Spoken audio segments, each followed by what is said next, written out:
Despite being the smallest school in their state playoff group, the Verona High School football team is not backing down from the challenge. With students here going on to book roles at national tours and Broadway shows, there's no shortage of talent here at the Performance Theater Workshop in Maplewood, New Jersey. This fulfillment center behind me is over 1 million square feet, the size of 28 football fields, and can hold up to tens of millions of products at one time.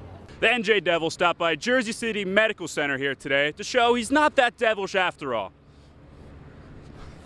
Or maybe he is. What many would consider a rivalry, Craig and Andy consider a friendship.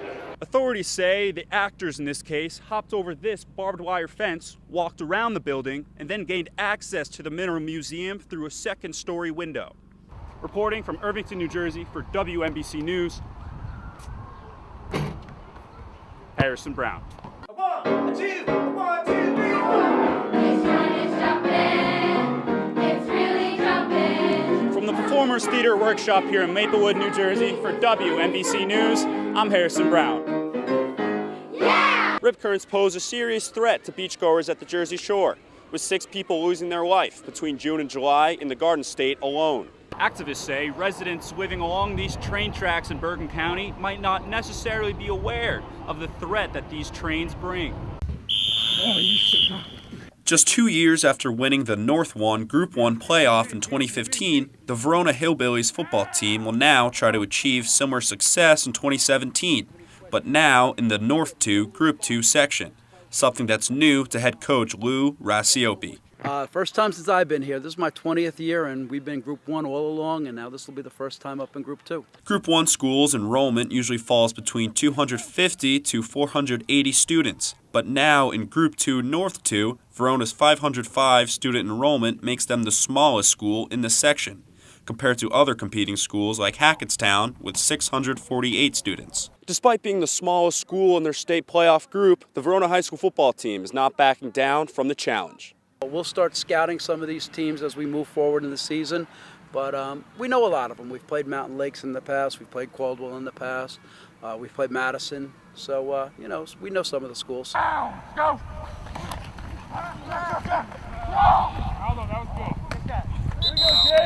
Coach Rasiopi sees the move to Group 2 as a potential motivator for the team. You know, we had 2 state championship teams in a row, and then we struggled a little bit last year, so we need to bounce back, and hopefully this will be something that will motivate us a little bit. The Verona Hillbillies football squad opens their season at home against Hoboken High, September 8th. Reporting for WNBC News, I'm Harrison Browne. With contestants calling all different parts of the country home, Angie Drescher from Hershey, PA, Craig Weinman from Naples, Florida, and Jeremy Chauvin from suburban New Orleans, Louisiana, Hormel Chili brand manager Mark Beerley says the search for America's best firehouse chili spanned nationwide. We have put on a contest across the country to pit all of the firehouses against each other for their best chili.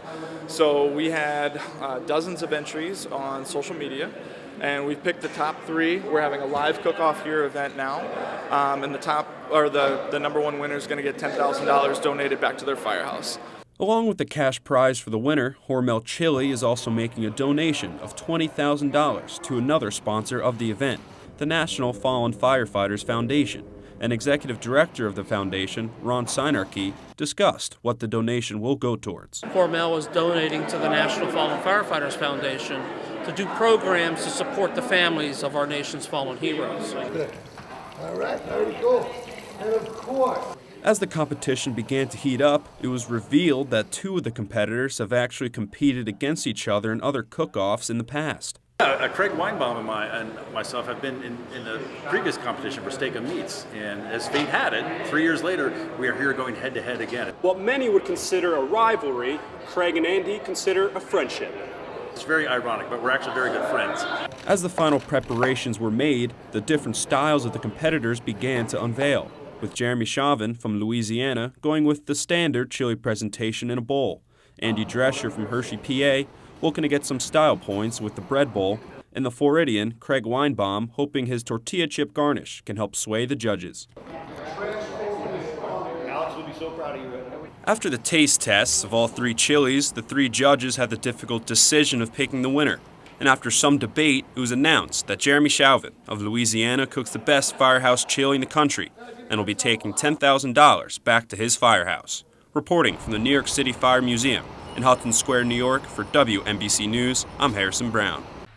Central and southern New Jersey saw the highest snowfall totals in the state from the storm, with parts of Middlesex County seeing more than 10 inches of snow in their driveways and walkways today. Across the Garden State, a reported over 59,000 customers served by the 4 major utility companies are without power following the storm. Schools throughout Middlesex County were closed today, including here at East Brunswick High School. And with school closures, kids and parents grabbed their sleds and took to nearby Thompson Park to make the most out of their snow day. On snow days in Middlesex County, you can be sure to find kids racing, spinning, and stumbling down the local sledding hill here in Monroe. And although they're off from school today, they still find ways to use some physics to get down the hill in a giant chain, with a little boost from their parents, of course.